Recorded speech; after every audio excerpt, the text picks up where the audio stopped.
প্রিয় দেশবাসী, এবার আমি আপনাদের কাছে একটি বিনীত আহ্বান রাখতে চাই। বিজয়ীর কাছে পরাজিতরা নিরাপদ থাকলে বিজয়ের আনন্দ মহিমান্বিত হয়। সুতরাং বিজয়ের এই আনন্দঘন সময়ে রাহুমুক্তির এই ঐতিহাসিক মুহূর্ত শান্তভাবে উদযাপন করুন। অনুগ্রহ করে কেউ প্রতিশোধ কিংবা প্রতিহিংসা পরায়ণ হবেন না। কেউ নিজের হাতে দয়া করে আইন তুলে নেবেন না।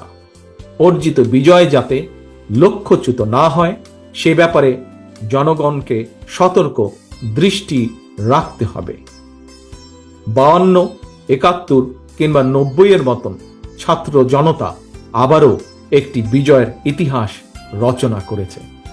প্রিয় দেশবাসী, আবারও আপনাদের সকলকে বিরচিত অভিনন্দন।